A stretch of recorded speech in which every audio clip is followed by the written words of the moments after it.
ketika orang tidak mengerti rencana Tuhan dalam pernikahan, maka dia tidak akan pernah bisa menemukan arti kebahagiaan yang sesungguhnya.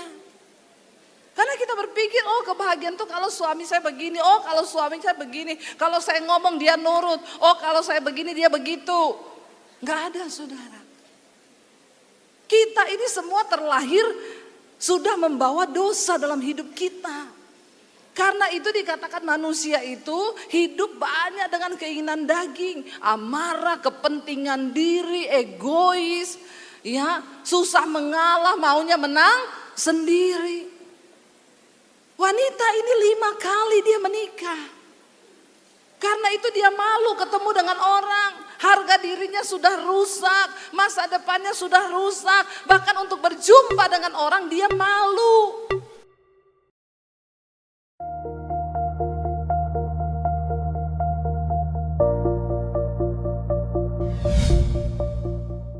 Silahkan duduk Bapak Ibu, Shalom.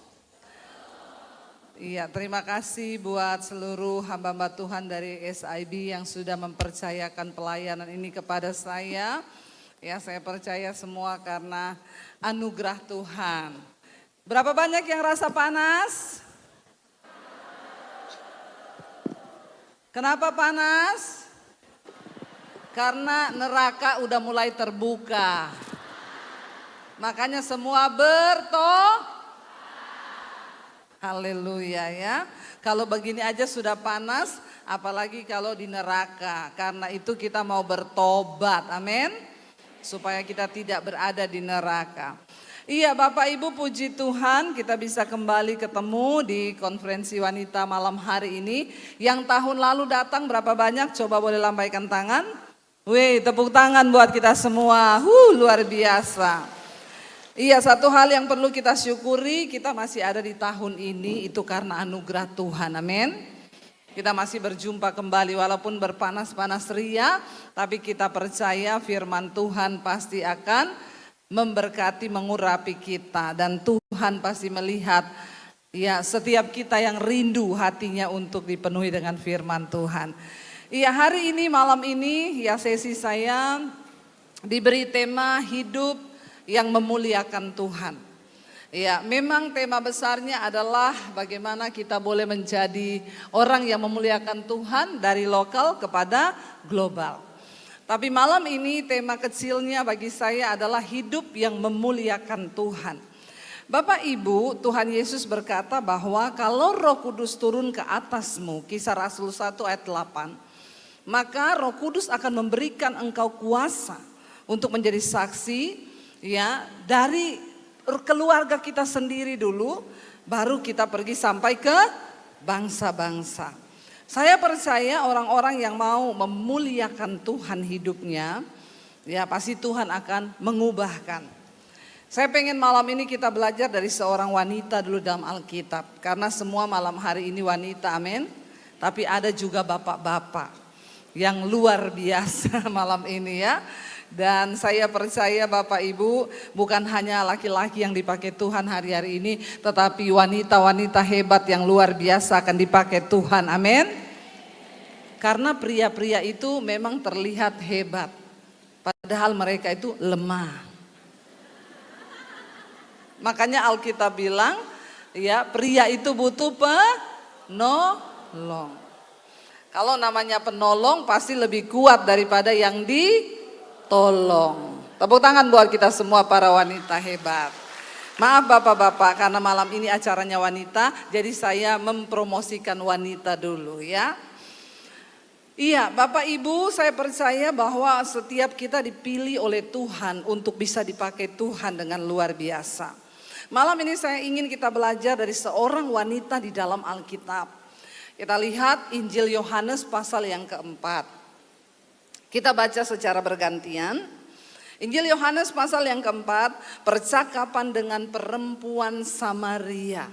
Ya, Injil Yohanes pasal yang keempat, judul perikopnya percakapan dengan perempuan Samaria. Saya tidak tahu Alkitab kita berbeda, tetapi Ada kata-kata yang beda tapi bahasanya itu artinya sama. Misalnya dalam perikop ini sumur, kalau di dalam terjemahannya saudara perigi ya. Jadi sumur itu sama dengan perigi. Sebenarnya sama aja, saya juga mengerti itu perigi. Tapi ibu-ibu juga mengerti sumur kan? Mengerti ya. Ketika Yesus mengetahui bahwa orang-orang Farisi telah mendengar bahwa ia memperoleh dan membaptis murid lebih banyak daripada Yohanes, 2.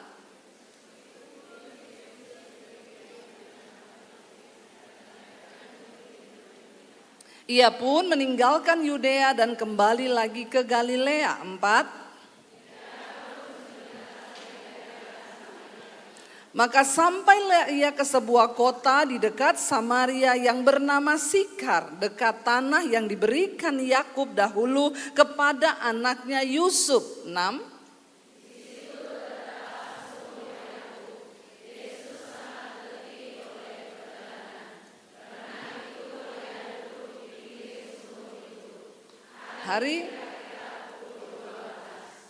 Maka datanglah seorang perempuan Samaria hendak menimba air. Kata Yesus kepadanya, berilah aku minum. 8.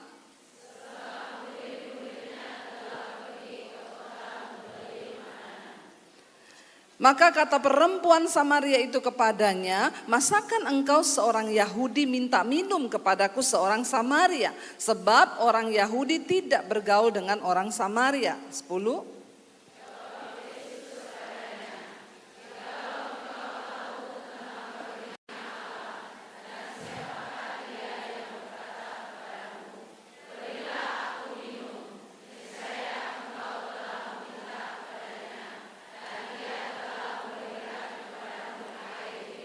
Kata perempuan itu kepadanya, Tuhan, engkau tidak punya timba dan sumur ini amat dalam. Dari manakah engkau memperoleh air hidup itu? 12.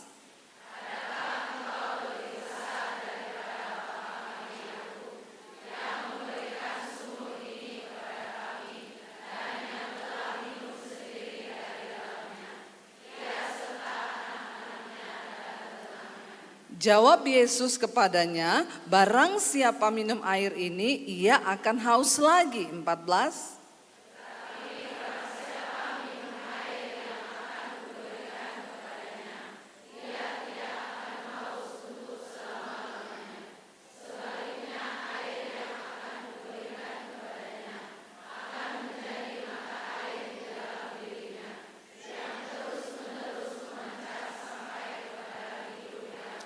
Kata perempuan itu kepadanya, Tuhan, berikanlah aku air itu supaya aku tidak haus dan tidak usah datang lagi ke sini untuk menimba air. 16.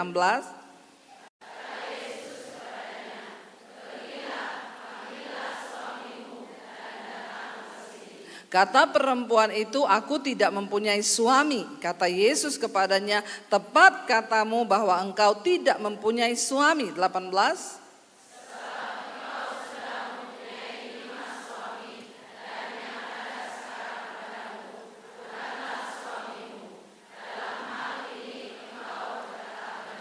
Kata perempuan itu kepadanya, Tuhan, nyata sekarang kepadaku bahwa engkau adalah seorang nabi.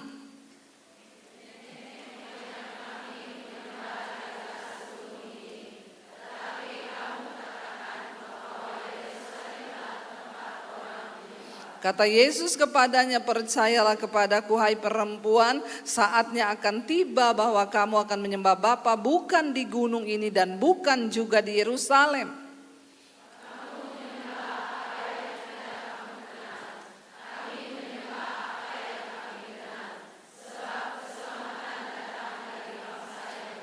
Tetapi saatnya akan datang dan sudah tiba sekarang bahwa penyembah-penyembah benar akan menyembah Bapa dalam roh dan kebenaran. Sebab Bapa menghendaki penyembah-penyembah demikian. 24.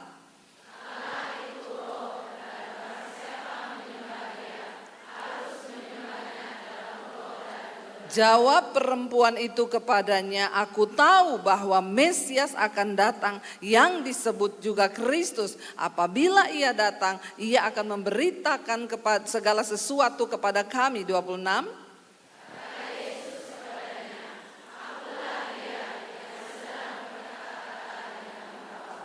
Pada waktu itu datanglah murid-muridnya dan mereka heran, ia sedang bercakap-cakap dengan seorang perempuan. Tetapi tidak ada seorang yang berkata, apa yang engkau kehendaki atau apa yang engkau percakapkan dengan dia. 28.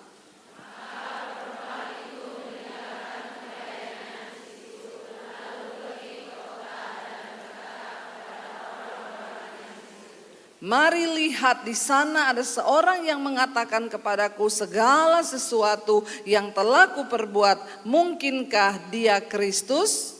Maka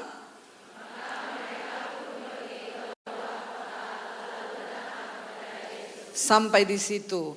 Ibu-ibu yang luar biasa, dari kisah ini kita melihat ada seorang wanita yang datang ke sumur.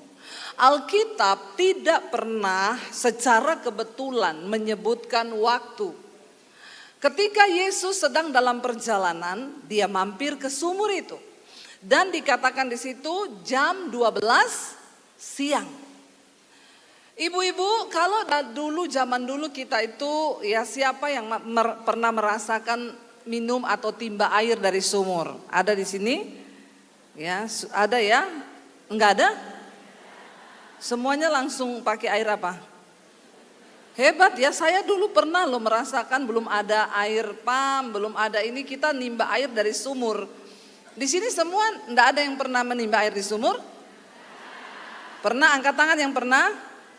Oh ya, banyak yang bingung sumur itu seperti apa, tapi banyak. Saya mau tanya ibu-ibu, orang pergi ke sumur itu ambil air biasanya waktu apa?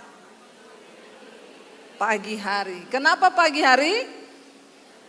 Karena mau masak, mau cuci, mau apa-apa, mau mandi itu pagi. Saya juga dulu begitu. Atau pasti kalau enggak pagi nanti malam kalau sudah mau mandi lagi.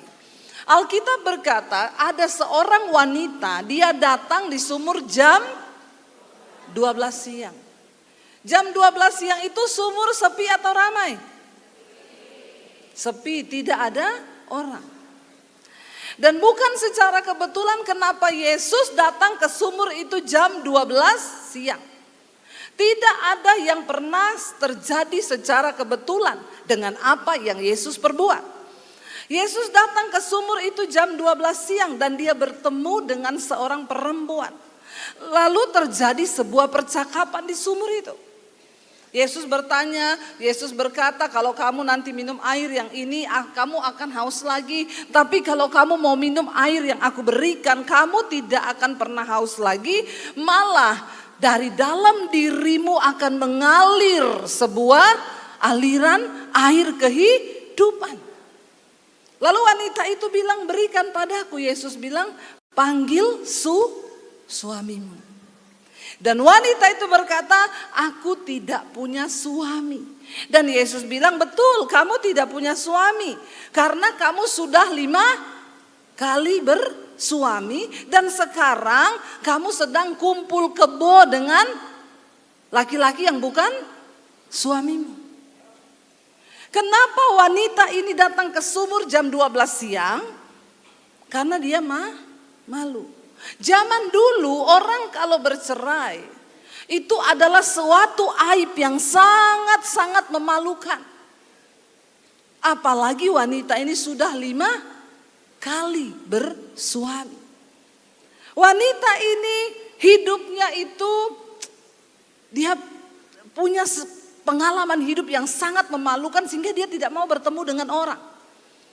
Ya, dia Bapak Ibu di sini, saya mau tanya, ada nggak ibu-ibu di sini yang 5 kali menikah? Ada di sini yang 5 kali menikah? Nggak ada. Orang sekali menikah gagal biasa, lalu nikah lagi mungkin. Tapi kalau 5 kali menikah, ada 5 kali menikah? Nggak ada. Saya percaya semua orang yang mau menikah, wanita-wanita, ketika mau menikah pengennya bahagia atau tidak? Pengen bahagia kan? Yang bahagia menikah berapa banyak? Banyak yang tidak bahagia loh ini. Astagfirullah. Yang bahagia berapa banyak? Angkat tangan, pernikahannya bahagia. Oh, yang tidak bahagia, enggak usah angkat tangan. Bertobat saja. Ketika orang menikah, pasti dia itu kepengen berbahagia. Saya kalau konseling pranikah, ke orang kalau mau menikah itu kan konseling dulu. Ya, saya selalu bilang begini sama pasangan yang mau menikah, jangan pernah bermimpi menikah untuk bahagia. Amin. Karena menikah itu bunuh diri. Toh? Menikah itu bunuh diri. Ya. Karena Yesus berkata 1 tambah 1 sama dengan 2. Ayat tentang pernikahan itu, karena itu mereka bukan lagi 2, tetapi udah ngerti sekarang? 1 tambah 1 sama dengan? Tepuk tangan buat wanita di sini. Tapi kayaknya teriakannya itu emosi 1. Biasa aja ya. Kenapa bisa jadi 1? Karena separuh saya mati, separuh suami saya mati. Tinggal separuh, setengah, baru ditambahin bisa jadi. Makanya menikah itu bunuh. Sudah mengerti sekarang? Itu yang Rasul Paulus bilang, karena itu matikanlah dalam dirimu segala sesuatu yang duniawi, percabulan, kenajisan, hawa nafsu, nafsu jahat, iri hati, kedengkian, amarah, pertikaian, perselisihan. Itu tuh harus dimatikan. Karena kalau nggak mati, ya sudah kayak wanita ini 5 kali nikah, 5 kali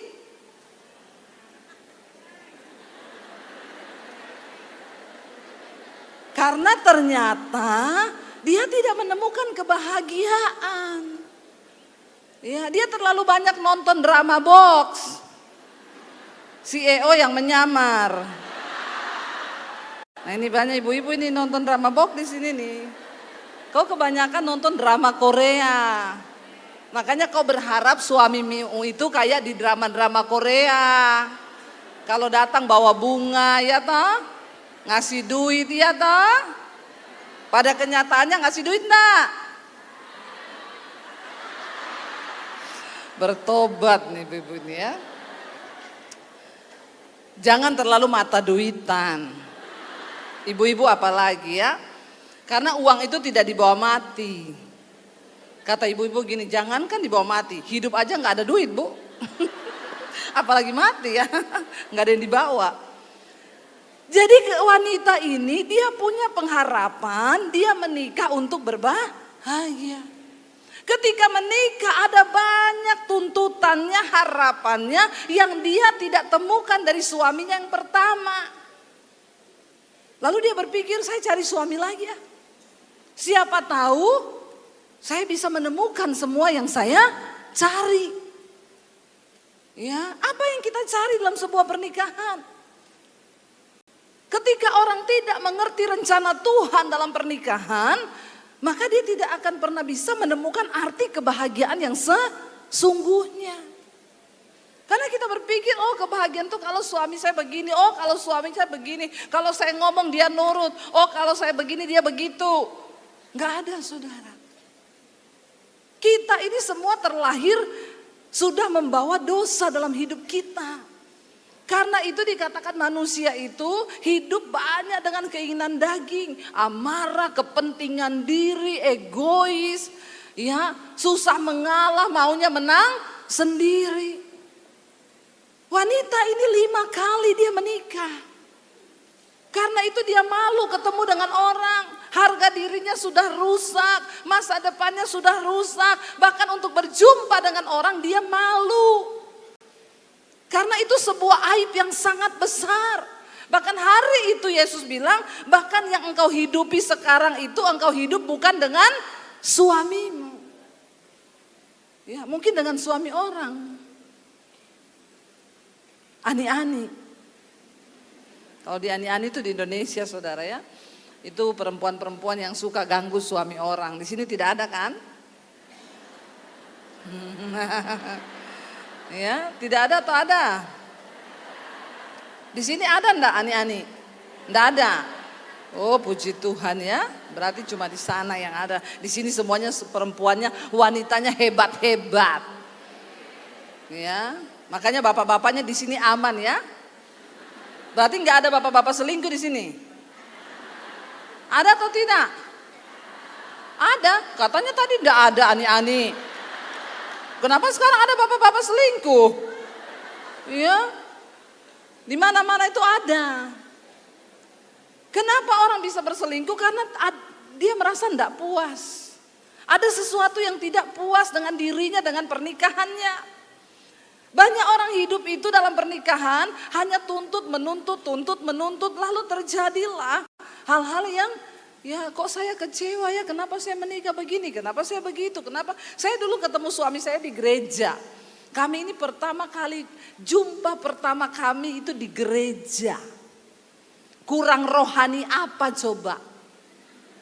Ya, saya menikah dengan suami saya pendeta, suami saya juga pelayan Tuhan. Saya pikir kalau kami ketemu di gereja, nanti kalau berantem, bertengkar, pasti omongannya gini, hi haleluya, shalom gitu ya. Saya pikir dulu begitu. Ya, ternyata ketika kami menikah, waduh ya itu banyak perbedaan. Ya, kami dari budaya yang berbeda, suami saya dari Jawa, saya dari Sulawesi. Ya, orang Jawa kalau ngomong lembut kayak orang di Kinabalu. Kok meragukan diri sendiri? Orang Kinabalu kalau ngomong lembut kan? Enggak juga ya? Oh. Ya. Jadi saya pertama menikah dengan suami itu saya pikir wah sama-sama pelayan Tuhan, sama-sama hamba Tuhan. Ternyata proses itu tetap ada. Walaupun kami sama-sama hamba Tuhan. Ya, menikah lalu kami mulai membangun keluarga. Waduh, saya merasakan ya tidak seperti yang saya impikan. Ya, saya pikir kalau menikah itu enak, ternyata aduh saudara itu tadi bunuh. Ya, makanya kalau orang gak ngerti kebenaran ini banyak terjadi perceraian sekarang. Ya, karena Alkitab bilang matikan dalam dirimu segala sesuatu yang duniawi, amarah, pertikaian, perselisihan, kepentingan diri sendiri. Orang itu kan kalau berumah tangga pengennya, kamu kok enggak menghormati saya? Ya kamu dong istri yang harus hormati saya. Ya saya juga mau dihormati, dihargai. Ini saudara, kepentingan diri, keegoisan kita. Ya sering kali itu yang menghambat berkat Tuhan kalau kita tidak menyadari. Wanita ini dia terpuruk dengan dosanya. 5 kali menikah, bahkan dalam keadaan kumpul kebo dengan laki-laki lain. Makanya itu alasannya dia datang ke sumur jam 12 siang. Supaya dia tidak bertemu dengan orang lain. Supaya tidak ada orang menghakimi dia. Saya pernah merasa bagaimana hidup saya dulu hancur. Ya, ketika saya juga hidup di dalam dosa. Dosa membawa kehancuran dalam kehidupan kita. Para wanita, engkau diciptakan Tuhan sebagai ciptaan yang begitu luar biasa. Kita ini disebut sebagai penolong. Makanya setan berkata, kalau engkau mau menghancurkan sebuah keluarga, hancurkan dulu wanitanya, ibunya. Maka semuanya akan hancur. Tapi ketika istri itu kuat, seorang wanita kuat berdiri menopang, maka badai, pergumulan, persoalan yang datang dalam rumah tangga, itu saudara, kita akan tetap kuat berdiri. Waktu kita menjadi wanita yang kuat, menjadikan Tuhan sebagai penolong, dan kita menjadi penopang bagi keluarga, rumah tangga, anak, dan suami kita. Amin. Wanita itu diciptakan kuat. Kita penolong-penolong bagi suami kita. Ya, karena itu saya juga pernah merasakan. Tapi waktu saya berjumpa dengan Tuhan Yesus, Dia sanggup memberi kita air hidup yang akan mengubah hidup kita. Saya ini dulu hancur karena dosa. Saudara yang sudah dengar kesaksian saya pengen bunuh diri waktu itu saya lulus SMA. Tapi ketika saya bilang, Tuhan siapa engkau sebenarnya yang menciptakan saya? Pada hari itu Yesus mendatangi saya secara pribadi. Saya ketemu dengan Tuhan seperti wanita ini ketemu Tuhan. Saya ketemu dengan air hidup yang ketika kita meminumnya kita tidak akan pernah haus lagi. Apa arti perkataan Kristus ini? Ada begitu banyak harapan dalam hidup kita. Ada begitu banyak keinginan dalam hati kita sebagai seorang wanita. Kita pengen dimengerti. Kita pengen dihormati, kita pengen disayang. Tapi seringkali semua harapan kita itu tidak bisa kita dapatkan bahkan dari pasangan kita. Amin ibu-ibu. Berapa banyak kali kita kecewa waktu kita berharap pada suami.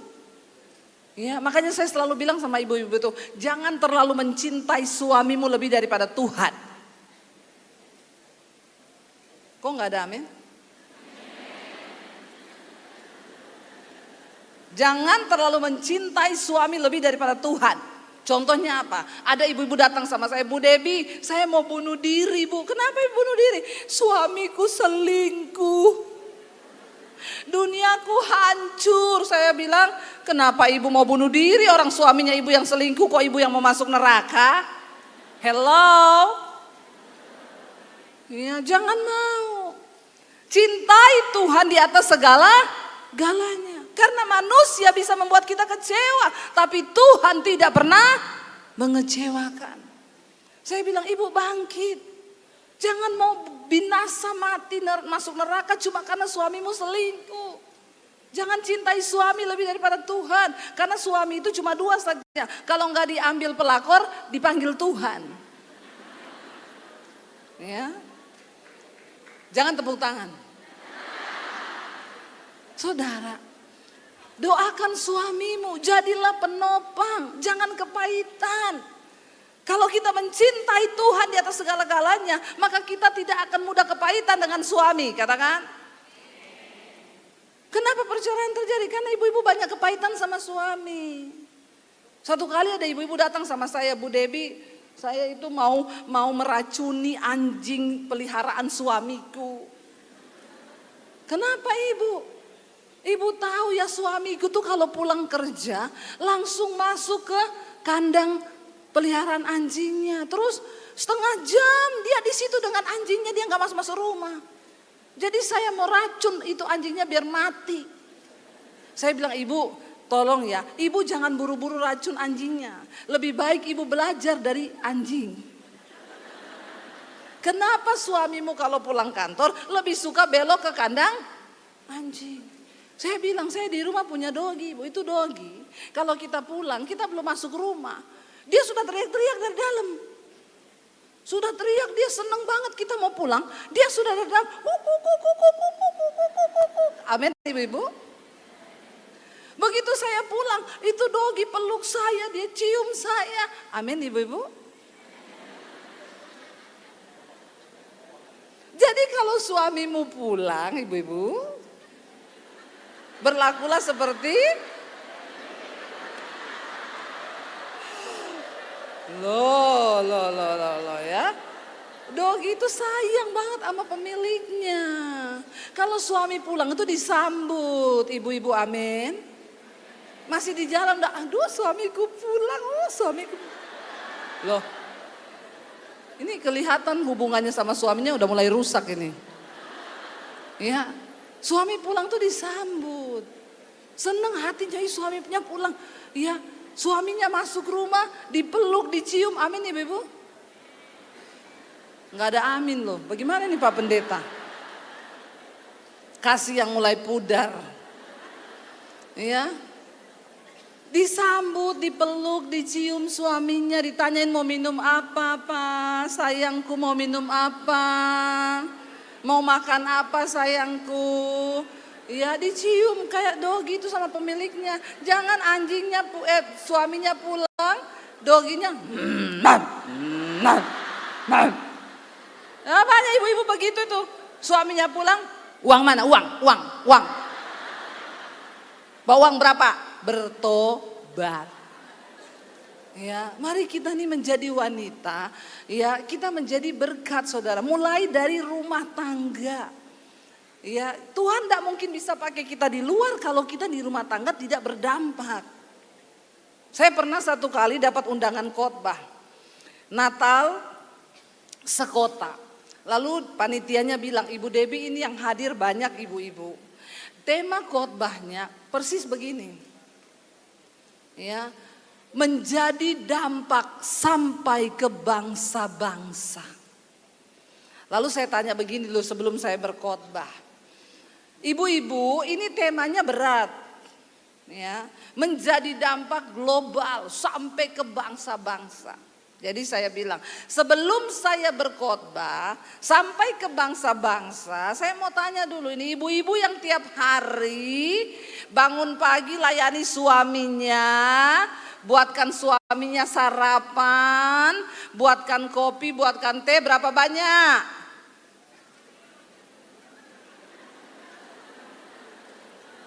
Ayo, berapa banyak di sini yang masih bangun pagi layani suaminya? Coba angkat tangan. Kalau enggak kita ganti saja tema ini. Ya. Dari lokal ke lokal. Karena seringkali kita ini ngomongnya itu terlalu wow.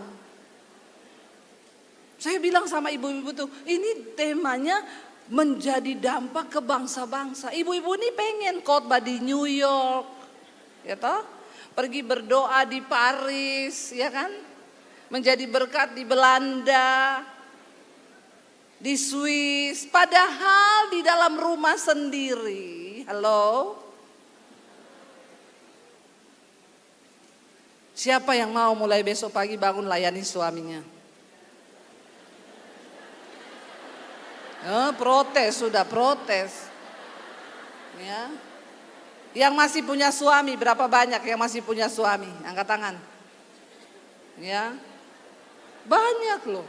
Mau enggak besok pagi bangun layani suaminya?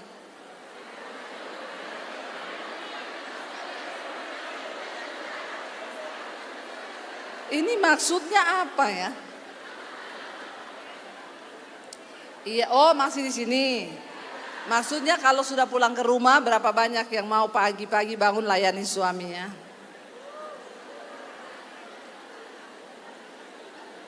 Ya. Supaya kita ini temanya ini diluruskan dulu. Jangan mau ke global dulu terlalu muluk-muluk. Kalau di rumah sendiri ibu-ibu itu tidak menjadi berkat. Amin. Kita mulai dari dalam dulu. Ya. Yesus bilang kau akan menjadi saksi. Supaya dari dalam kita sendiri dulu kita ini menjadi saksi. Wanita ini saudara, waktu dia ketemu Tuhan Yesus. Dan Tuhan bilang, minumlah air yang akan kuberi padamu dan engkau tidak akan haus lagi. Lalu wanita itu bertanya, apakah engkau Mesias itu? Artinya apa di sini? Setiap orang yang berjumpa secara pribadi dengan Tuhan Yesus, hidupnya pasti berubah. Katakan. Tidak ada orang yang berjumpa dengan Tuhan Yesus dan hidupnya tidak berubah. Setiap orang yang berjumpa secara pribadi dengan Tuhan Yesus pasti berubah. Kalau engkau bolak-balik ke gereja setiap hari Minggu, tapi hidupmu tidak berubah, ada yang salah dengan hubunganmu dengan Tuhan. Setiap orang harus berubah.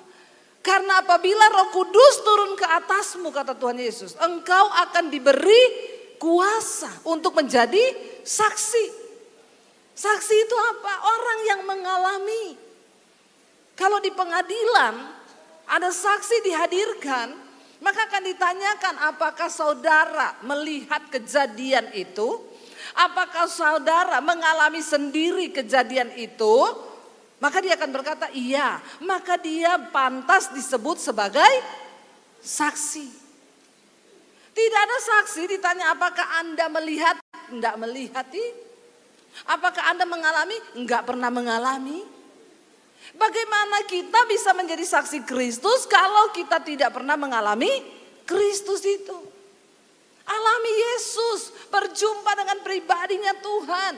Waktu saya dulu belum ketemu Yesus, hidup saya berdosa. Tapi ketika saya berjumpa Yesus, Tuhan ubahkan saya. Dan saya akhirnya menjadi saksi Kristus. Semua teman-teman lama saya yang ketemu saya berkata, ih kamu sekarang beda ya. Kita berubah saudara.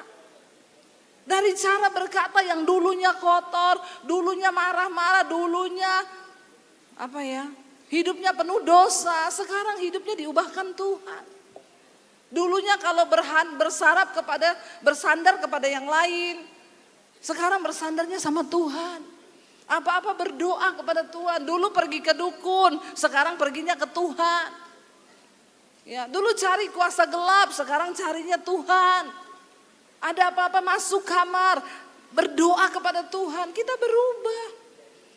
Dulu jadi istri yang cuma tiap hari marah, tapi malas nggak pernah urus suami. Sekarang kita berubah.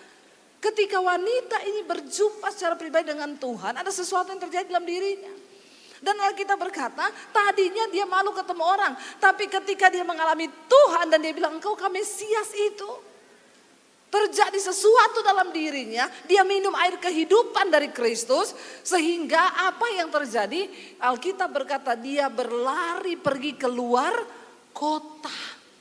Yang tadinya dia malu ketemu orang. Tapi hari itu ketika dia mengalami Tuhan secara pribadi, dia lari keluar kota dan dia berteriak, dia bilang, aku ketemu dengan Sang Mesias, yaitu Kristus. Amin saudara. Kalau engkau mau dipakai Tuhan, mari alami Tuhan dulu dalam kehidupan pribadimu. Baru engkau bisa dipakai Tuhan menjadi dampak sampai ke global. Sampai ke bangsa-bangsa.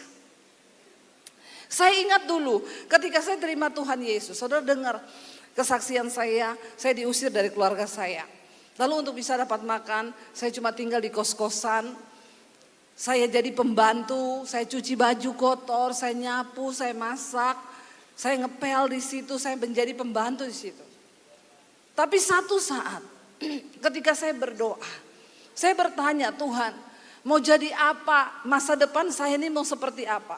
Karena waktu saya terima Tuhan Yesus, saya diusir dari keluarga saya tidak boleh bawa ijazah. Tapi saya bilang, saya mau lihat Yesus kasih makan kamu bagaimana caranya. Kalau kamu tidak ada ijazah sekolah. Tapi saya tetap percaya dia Tuhan yang sanggup mengubah masa depan kita menjadi sesuatu yang baru. Bahkan lebih daripada pemenang, Tuhan bisa ubah kita. Dan waktu itu saudara, saya tidak tahu saya mau jadi apa. Saya bingung bagaimana masa depan saya. Saya bertanya kepada Tuhan. Dan Tuhan itu bilang, satu saat ketika saya berdoa, saya berpuasa, saya mendapat sebuah penglihatan di tempat kos itu. Saya mendapat satu penglihatan, saya berdiri di atas panggung dan di bawah itu ada puluhan ribu orang. Saya seperti berkhotbah, sedang berkhotbah di dalam satu acara yang dihadiri puluhan ribu orang. Saya menangis saudara dalam penglihatan itu. Dan Tuhan berkata begini, satu saat itu akan terjadi. Bangsa-bangsa akan menantikan pengajaranmu, pulau-pulau akan menantikan pengajaranmu. Saya dengan sangat beriman, saya bilang yes, amin Tuhan dalam doa itu. Begitu saya amin, apa yang saya lihat? Baju kotor, rumah yang kotor, piring kotor. Saya harus membereskan semua itu supaya saya dapat tempat tinggal gratis di situ. Tapi saya percaya bahwa janji Tuhan itu ya dan amin. Saya berjalan terus di dalam janji Tuhan itu. Akhirnya saya tinggalkan kota Palu itu, dari kota Poso saya ke kota Palu. Lalu saya masuk sekolah Alkitab di Makassar.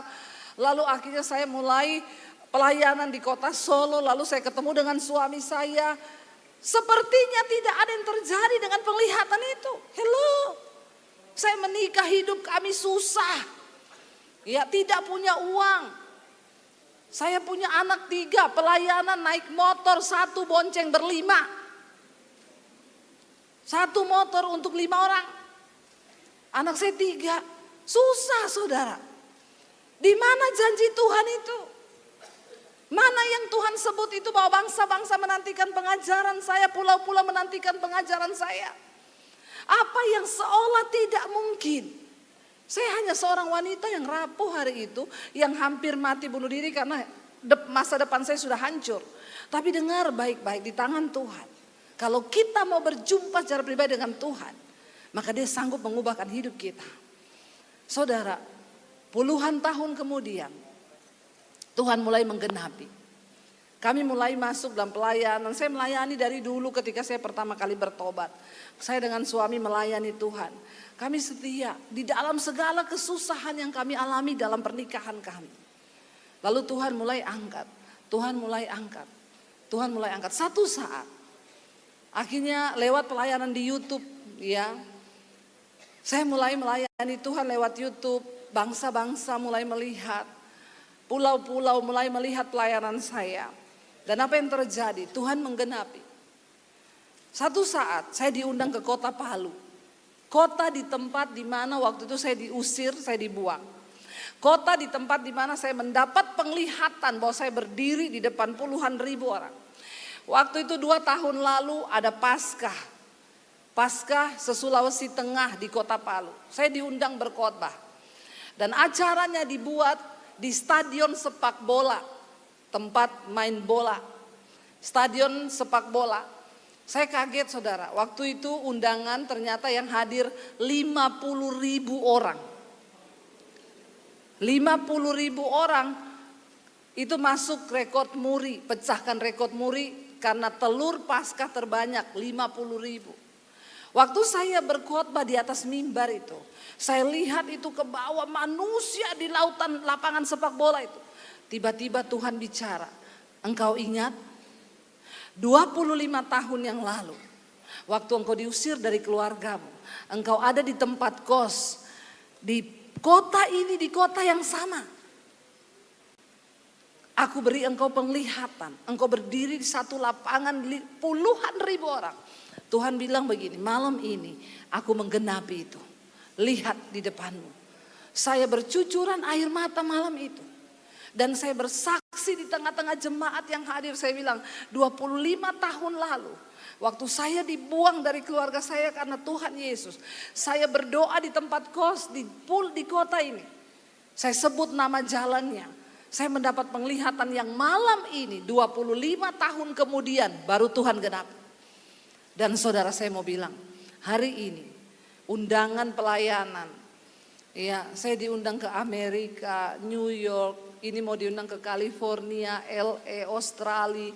Apa yang Tuhan beri 25 tahun lalu, hari ini semua Dia genapi.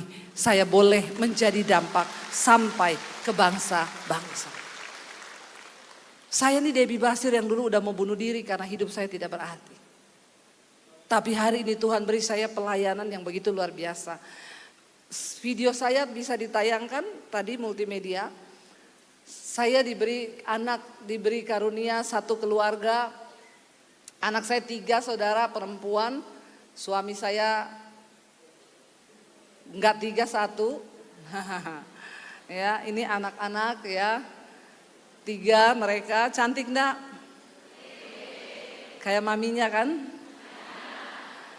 Dan saya pelayanan hari ini Tuhan percayakan kepada kami satu sekolah misi ya. Kalau videonya bisa ditayangkan, mungkin bisa.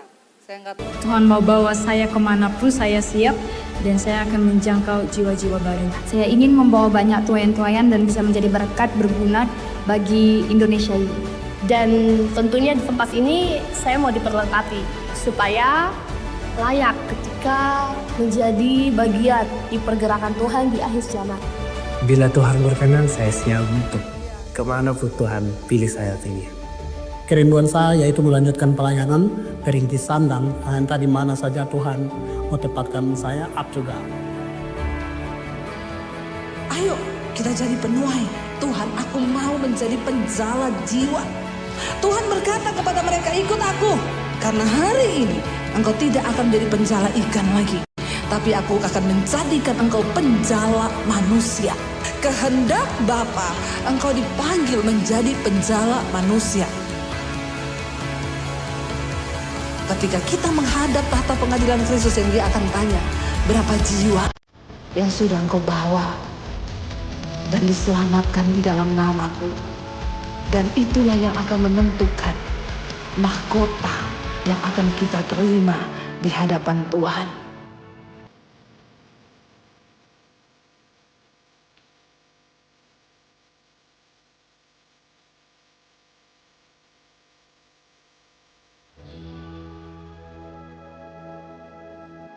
Angkatan yang kedua sudah selesai.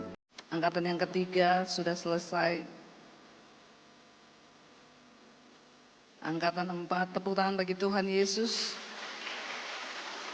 Dan nanti sepulangnya saya dari sini, saya langsung ke sekolah di Semarang untuk kelulusan angkatan yang kelima. Bulan Juli masuk angkatan yang ke-6.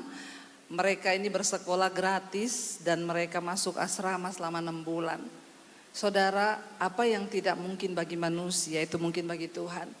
Siapa saya? Saya dulu seorang wanita yang mau bunuh diri, mau mengakhiri hidup saya. Tapi ketika saya berjumpa dengan Tuhan, seperti wanita tadi, dia menyerahkan hidup, dia berlari keluar kota. Dia bersaksi bahwa dia ketemu dengan Mesias yang mengubahkan hidupnya. Saya percaya bukan cuma saya, setiap kita di tempat ini malam ini, Tuhan mau pakai hidup kita, amin. Saya undang para imam musik maju ke depan. Bapak Ibu, apa yang mustahil bagi kita? Malam hari ini kalau Tuhan mau berperkara, mari kita mau berkata, ini hidupku Tuhan. Tidak ada kata terlambat, tidak ada kata terlalu rusak. Kalau malam ini kita mau bilang, Tuhan ini hidupku, pakai aku menjadi berkat bagi keluargaku dulu. Baru setelah itu sampai ke kota, bahkan sampai ke bangsa-bangsa. Tema ini malam ini benar-benar terjadi di hidup saya. Apa yang tidak mungkin bagi manusia, itu mungkin bagi Tuhan. Itu mungkin bagi kita malam hari ini. Dan ketika kita berjumpa dengan Yesus, dia berkata, kalau kita minum air kehidupan yang akan diberikan Tuhan, kita tidak akan pernah haus lagi. Kita tidak mencari kebahagiaan yang lain yang luar dari diri kita. Kita nggak akan sibuk cari sesuatu yang bisa membahagiakan kita. Karena kita tahu bahwa di dalam diri kita ada sumber air, yaitu Kristus. Dan Yesus bicara tentang penyembahan kepada wanita itu. Dia berkata, akan datang saatnya dan sudah tiba sekarang. Bapa mencari penyembah-penyembah benar yang menyembah dia di dalam roh dan kebenaran. Bukankah hidup ini adalah penyembahan, saudara? Kita bangkit berdiri bersama. Kita nyanyi lagu tadi, ku tahu hidupku adalah penyembahan. Hidup kita, penyembahan kita. Dari mana perubahan itu bisa terjadi? Dari mana dampak itu bisa terjadi? Dari diri kita dulu yang mau menyerahkan hidup kepada Tuhan. Jangan menuntut untuk dibahagiakan. Tapi malam ini bilang, Tuhan, apa yang aku perbuat bagimu? Apa yang bisa aku lakukan untuk membahagiakan Tuhan? Apa yang bisa aku lakukan untuk membahagiakan keluarga?